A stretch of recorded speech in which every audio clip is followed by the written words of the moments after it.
wherever we end up be our destination, even if there's no story there? Or to put it another way, is the story of no destination still a story? Simply by the act of moving forward, are we implying a journey such that a destination is inevitably conjured into being via the very manifestation of the nature of life itself? Okay, Stanley, I need to follow this train of thought for a minute. Just stick with me. Now, we can both agree that the nature of existence is in fact a byproduct of one's subjective experience of that existence, right? Okay. Now, if my experience of your existence rests inside of your subjective experience of this office, is this office, in fact, the skeleton of my own relative experiential mental subjective construct? Whoa. Hang on. That got a bit weird back there. Well, I'd like to apologize. Not sure where I was going with all that.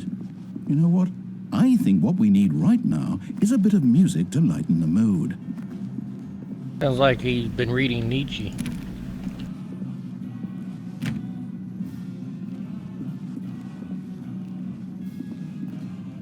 Oh. The heck? Didn't I go this way once before?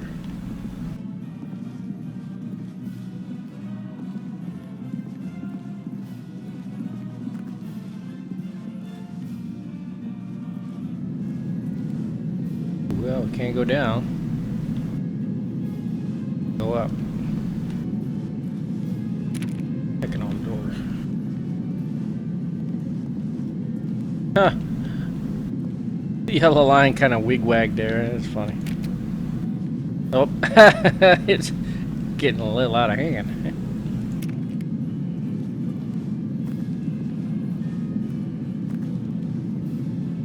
Oh, can't go up. Can't go up. Can't jump. Oh, man. Ooh, look at all the coffee cups.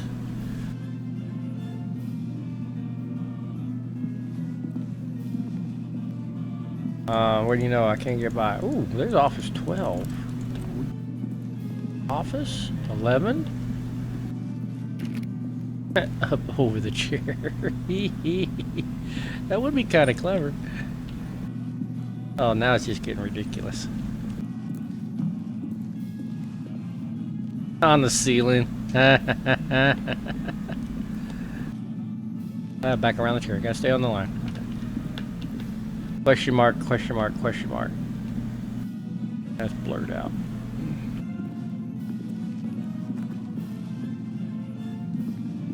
Ten. 9. I think we're going somewhere. Oh, back around the ceiling. 7. 6. I got a little carried away. Desk is this? Was I supposed to crawl under the desk? Crawl under the desk, zigzag, wiggy whack. Whoop. Oh, we're back up to 38? Oh man, I wanted to find office 1. 5. No, that's B5. B4. Up. Zigzag, zigzag, zigzag.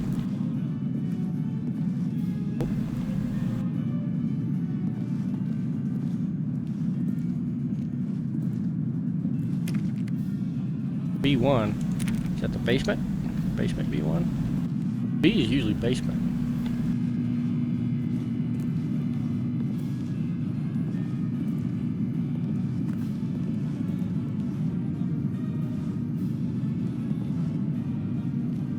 Annual reviews. Monthly ledgers. Corporate imbalance. Consolidated reports, departmental accounts, personal files, budget analysis,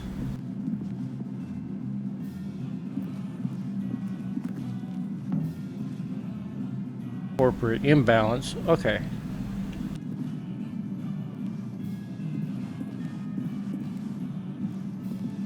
Corporate balances.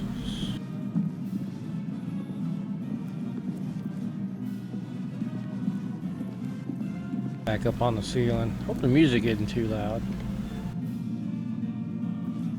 How's the time?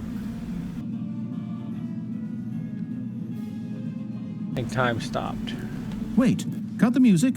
Go back and look at that fern. Stanley, this fern will be very important later in the story.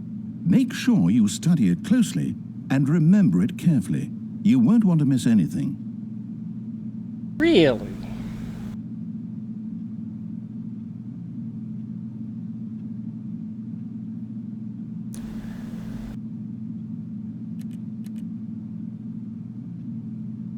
I think he's pulling my leg.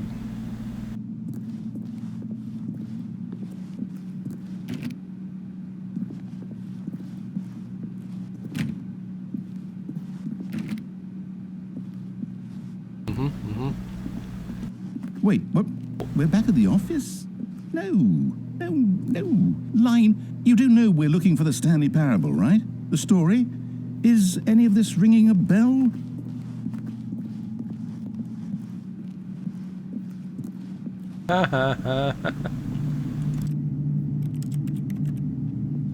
Okay, well, that was interesting. We're in one big circle.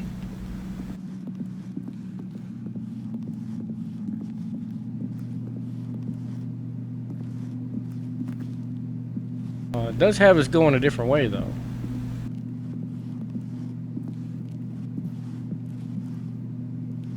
Go back out this way. Now have doors in the room. Still missing the doors. Did we make a mistake following the line? Perhaps we could have found the story on our own. Okay, still missing the doors. All right.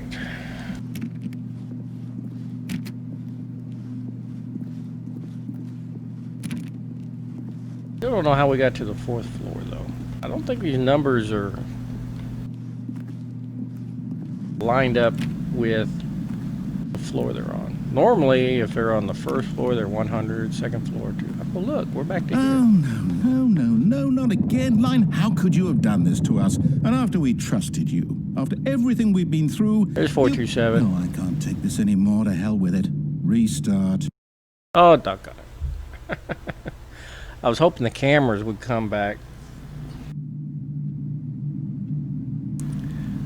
I could see the camera in my office. Okay, so do we... You know what, Stanley? What? I say forget the adventure line. What's it ever done for us? We're intelligent people, right? Why can't we make up our one own of us story? is. Something exciting, daring, mysterious. Ooh, this all sounds perfectly doable. Why don't we simply start wandering in, well, I don't know. How about this direction? Okay. Not really wandering. Now, yes, this is exciting. Just me and Stanley forging a new path, a new story. Well, it could be anything. And What it do you goes in a want our square. story to be? Go wild. Use your imagination. Whatever it might be, Stanley, I'm ready for it. We're right around in circles. Oh, no, not you again. Stanley, I'd also like to veto the line from having any role in our awesome new story. Veto No the lines or monitor rooms. Just don't acknowledge it, and we should be fine. Don't acknowledge the line. Like the line has its own agenda. That's funny. Oh, look, back up. Right up into the ceiling. Okay. We're gonna go around in circles again? No. Ah, a choice. We get to make a decision. From here, the story is in our control. All How right. important, we mustn't squander the opportunity. In fact, I believe I need a minute to think here. Just walk in circles for a minute. Okay, so I know that each door has to lead somewhere, which means that somewhere at the place where we're trying to go, there must be a reverse door that leads here. And that in turn means that our destination corresponds with the counter-inverted reverse door's origin. So starting from the right, let us ask, will taking the right door lead us to where we're going? And since the answer is clearly yes, Then by all accounts, the door on the right is the correct one. Another victory for logic. Come, Stanley, our destiny awaits. Oh, hold up, what's this? The confusion ending. You're telling me that's what this is? It's all one giant ending? And we're supposed to restart the game, what, eight times? That's really how all this goes? It's all determined? So now, according to the schedule, I restart again. Then what? Am I just supposed to forget? Well, what if I don't want to forget? My mind goes blank simply because it's written here on this thing, wall. Well, who consulted me? Why don't I get to decide? Why don't I get a say in all of this? Is it really? No, it can't be. I don't want it to be. I don't want the game to keep restarting. I don't want to forget what's going on. I don't want to be trapped like this. I won't restart the game. I won't do it. I won't do it. I won't do it. And the timer stopped? Does that mean, did we do it? Did we break the cycle? The, whatever it is that made this schedule? How would we even know? Will someone come for us? Will something happen? So, okay. I guess now we just wait. You know, I suppose in some way that this is a kind of story. Wouldn't you agree? I'm not quite sure if we're in the destination or the journey, though they're always saying that life is about the journey and not the destination. So I hope that's where we are right now. We'll find out, won't we? Eventually. Well, in the meantime... It restarted. Oh. All of his co-workers were gone. What could it mean? Stanley decided to go to the meeting room. Perhaps he had simply missed a memo. And of course, he forgot all about all his other restarts. When Stanley came to a set of 2 open doors, he entered the door on it. This was not the correct way to the meeting room, and Stanley knew it perfectly well. Perhaps he wanted to stop by the employee lounge first, just to admire it. You know what's so funny is all these restarts are actually different. Perhaps, but eager to get back to business, Stanley took the first open door on his left. And so he detoured through the maintenance section, walked straight ahead to the opposite door, and got back on track.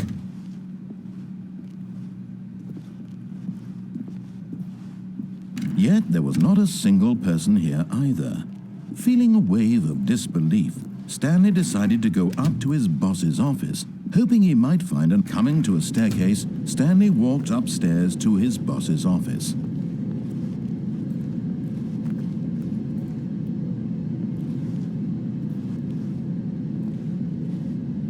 I didn't go upstairs. It allowed me to go downstairs. I think if it allows me to go somewhere, that's the way I should go. But Stanley just couldn't do it.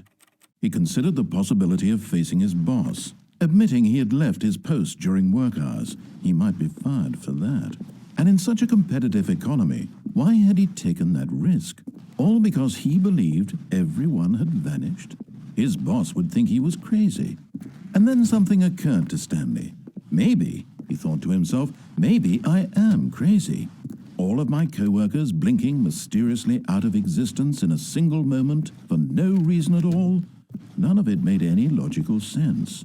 And as Stanley pondered this, he began to make other strange observations. For example, why couldn't he see his feet when he looked down?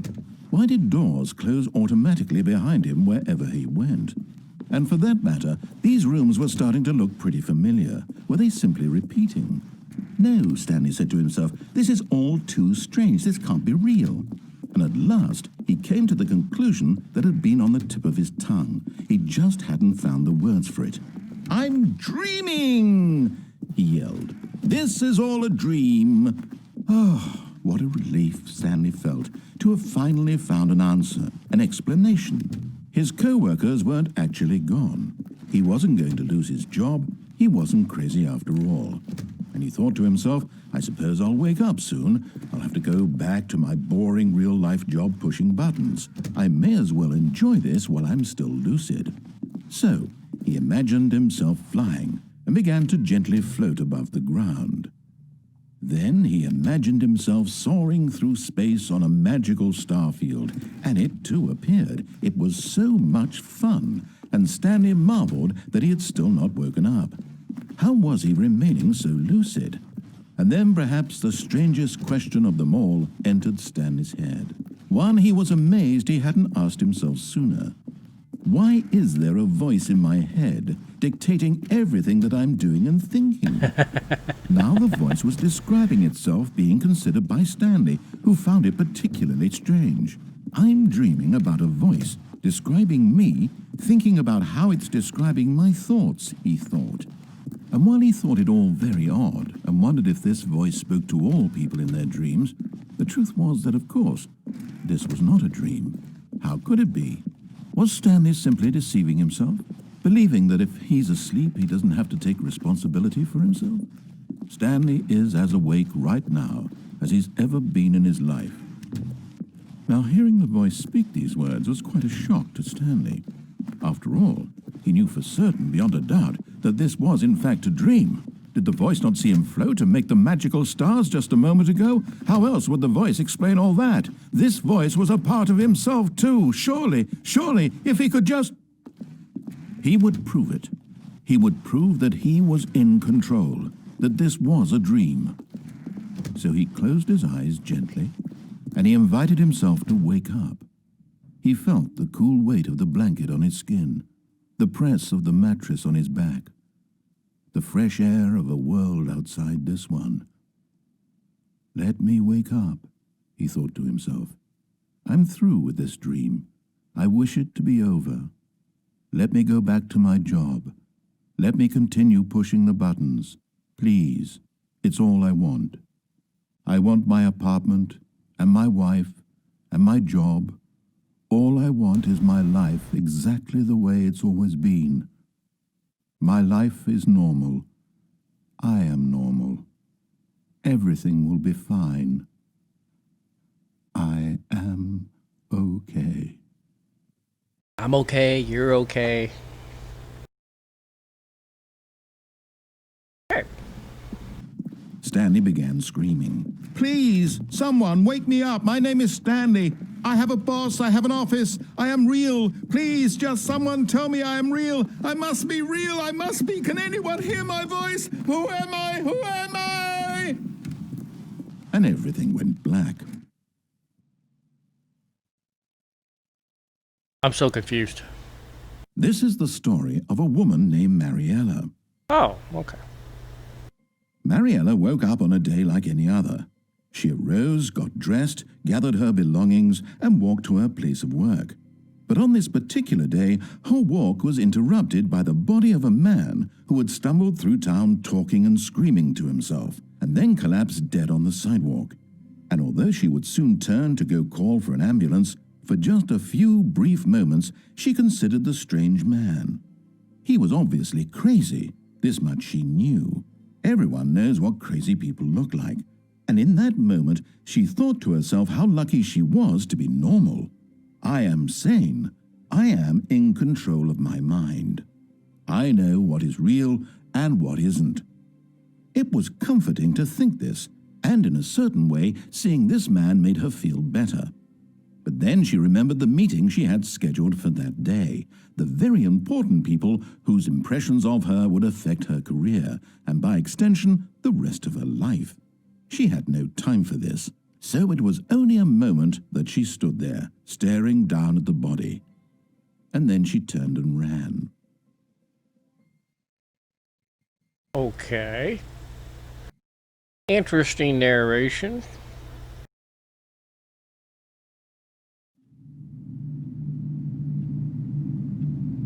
Alright, so we're not actually dead. All of his co-workers were gone. What could it mean? Stanley decided to go to the meeting room. Perhaps he had simply missed an